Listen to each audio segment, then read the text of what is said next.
السلام علیکم، میں ہوں علی ممتاز اور آپ دیکھ رہے ہیں میرا آفیشیل یوٹیوب چینل۔ اس ویڈیو لاگ میں ہم بات کرنے جا رہے ہیں لیڈی گاگا کی۔ جی ہاں، مشہور و معروف سنگر ہیں، بہت سے لوگ انہیں جانتے ہیں، اور جو نہیں جانتے مجھے لگتا ہے کہ شاید اس تفصیل کے بعد انہیں ضرور جان جائیں گے۔ خاص طور پہ بہت سی خواتین ان کے بارے میں ضرور جان جائیں گی جو پہلے سے ان کو نہیں جانتی، کیونکہ جو ان کے بارے میں تفصیل بتانے جا رہا ہوں وہ ان تمام خواتین کے لیے جو ان کو نہیں بھی جانتی دلچسپی رکھتی ہے، کیونکہ ان کے ساتھ زیادتی ہوئی۔ اور لیڈی گاگا جو رہتی تو ویسٹ میں ہے، اور ہم نے دیکھا ہے کہ خواتین کے ساتھ زیادتی، نا انصافی، اس طرح کے معاملات ہم نے مشرق میں زیادہ دیکھے ہیں، مغرب میں کم دیکھے ہیں، یعنی کہ ایشیائی ممالک میں زیادہ دیکھے ہیں، یا یہ کہا جاتا ہے، تصور کیا جاتا ہے، تاثر یہی ہے کہ جہاں پر تعلیم کی کمی ہے وہاں پر اس طرح کی حرکات ہوتی ہیں، اس طرح کی گھٹیا حرکات ہوتی ہیں کہ جہاں پر خواتین کو مرد اپنی ہوس کا نشانہ بناتے ہیں اور ان کے ساتھ زیادتی کرتی ہیں۔ میں نے خود بہت سے ایسے واقعات کو کور کیا ہے پورے ملک میں، خیبر سے لے کے کراچی تک، جہاں پر اسی طرح کے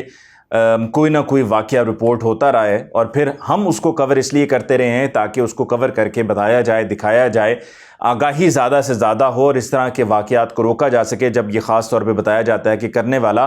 بچ نہیں سکا، گرفتار ہوا ہے، حوالات میں بند ہے، سزا ہوگی، جیل ہوگی، اور بقیہ زندگی ساری جیل میں ہی سڑے گا، آزادی سے جی نہیں سکے گا، باہر گھوم نہیں سکے گا، تو اس طرح کے واقعات کو ہمارا کور کرنے کا مقصد یہ رہا ہے۔ پاکستان میں میٹو کیمپین کو لے کر ایک پوری مہم چلائی گئی، لیکن یہ معاملہ میٹو کا یا اس طرح کے معاملات صرف، جیسا کہ میں نے کہا کہ پاکستان کی حد تک، یا جو مشرق میں ممالک ہیں، ایسٹرن کنٹریز ہیں، ایشیائی کنٹریز ہیں، صرف ان کی حد تک محدود نہیں ہے، بلکہ یہ انٹرنیشنلی بھی، ویسٹ میں بھی اسی طرح کی چیزیں ہوتی رہی ہیں اور ہو رہی ہیں۔ یہی وجہ ہے کہ لیڈی گاگا نے ایک انٹرویو میں بتایا ہے کہ جب ان کی عمر صرف 19 سال تھی، 19 سال،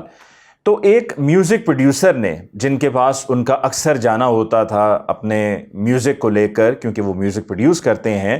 اور میوزک پروڈیوسر کی ڈیفینیٹلی ایک بڑی اہمیت ہے، تو لیڈی گاگا، جن کو میوزک ورلڈ میں تو لیڈی گاگا کے نام سے جانا جاتا ہے، لیکن ان کا اصل نام اسٹیفنی ہے۔ اور اگر آپ کو یاد ہو کہ امریکی صدر کی تقریب حلف برداری میں بھی لیڈی گاگا نے پرفارم کیا تھا، تو کوئی عام معمولی سنگر نہیں ہے، اور اتنے سال انہوں نے ایک بات کو دبائے رکھا۔ 19 سال ان کی تب عمر تھی، اب 35 سال ان کی عمر ہے، تو اپنی زندگی کے ان 16 سالوں میں انہوں نے اس معاملے پر، اس واقعے پر بات نہیں کی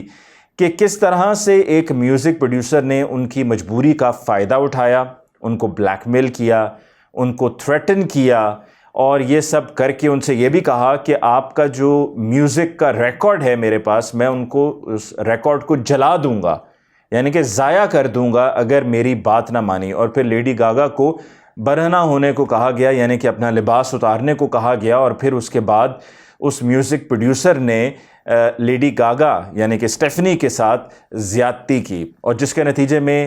لیڈی گاگا کا یہ کہنا ہے کہ وہ حاملہ بھی ہوئیں۔ وہ تو خیر بعد میں ابورشن کروا لیا گیا، لیکن ان کی طبیعت ناساز رہی، اور انہوں نے کہا کہ جی زندگی کے ان 16 سالوں میں میں اس واقعے کو جب سوچتی ہوں، اس کے بارے میں میرے ذہن میں آتا ہے تو میں سہم جاتی ہوں۔ جب ان سے یہ کہا گیا کہ آپ اس میوزک پروڈیوسر کا نام بتائیے، تو انہوں نے نام بتانے سے انکار کر دیا، اور ان کا یہ کہنا تھا کہ مجھے معلوم ہے کہ میٹو چل رہا ہے اور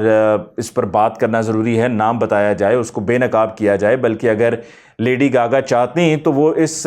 پورے واقعے کو رپورٹ کرتے ہوئے عدالت میں بھی اس شخص کو لے کر جا سکتی تھیں، اور ان پر کیس بھی کیا جا سکتا تھا، اور ویسٹ میں اگر وہ کیس کرتی تو انہوں نے اس کیس کو جیت بھی جانا تھا۔ لیکن لیڈی گاگا نے کہا کہ میں اس شخص کا نام نہیں بتانا چاہتی، اس لیے نہیں کہ اب ان کو کوئی ڈر ہے یا خوف ہے، یا اب بھی ان کو تھریٹن کیا جا رہا ہے، یا اب بھی ان کو کوئی میوزک کو لے کر ان کے سٹیکس ہیں وہاں پر۔ انہوں نے اس لیے کہا کہ جی میں اس شخص کو دوبارہ اپنی زندگی میں دیکھنا ہی نہیں چاہتی ہوں۔ یہ وجہ بتائی لیڈی گاگا نے کہ جس وجہ سے وہ اس شخص کا نام نہیں بتانا چاہتی۔ تو یہ ایک ایسا واقعہ ویسٹ سے رپورٹ ہوا ہے جو میں آپ کے ساتھ شیئر کرنا چاہ رہا تھا، اور اس کی کچھ انسائڈ انفارمیشن تھی جو میں نے آپ کے ساتھ شیئر کی، اور یہ شیئر کرنے کا مقصد یہ تھا کہ صرف یہ ایشیائی ممالک میں معاملات نہیں ہیں، صرف ہماری سوسائٹی میں نہیں ہیں، بلکہ ویسٹ میں بھی، اور جہاں پر اگر اس کو اس طرح کے لوگوں کو، گھٹیا لوگوں کو جو اپنی ہوس کا نشانہ بناتے ہیں خواتین کو، اگر اس کو اس چیز کے ساتھ منسوب کیا جاتا ہے، جوڑا جاتا ہے کہ جی یہ جہالت کی نشانی ہے۔ تو ویسٹ میں جہاں پر تعلیم کی شرح ہم سے کئی گنا زیادہ ہے، جہاں پر جس کو ہم کہتے ہیں جی مہذب معاشرہ ہے، وہاں پر بھی اگر اس طرح کے واقعات ہوں اور اس طرح کے لیول پہ ہوں کہ جیسا کہ ایک میوزک پروڈیوسر ہے اس کا بھی ایک نام ہوگا، اور لیڈی گاگا کا تو ڈیفینیٹلی میوزک ورلڈ میں ایک بہت بڑا نام ہے، یہی وجہ ہے کہ امریکی صدر کی تقریب حلف برداری میں ان کو بلایا گیا تھا۔ تو وہاں پر بھی اگر یہ ہو رہا ہے تو اس سے یہ ظاہر ہوتا ہے کہ اس کا تعلیم سے کوئی تعلق نہیں ہے، کہ جی کوئی تعلیم یافتہ ہے تو وہ یہ کام نہیں کرے گا، اور اگر کوئی جاہل ہے، کوئی پڑھا لکھا نہیں ہے تو وہی صرف اس طرح کا کام کرے گا۔ اس تفصیل کے ساتھ ہی مجھے ممتاز کو اس ویڈیو لاگ سے دیجیے اجازت۔ اللہ نگہبان۔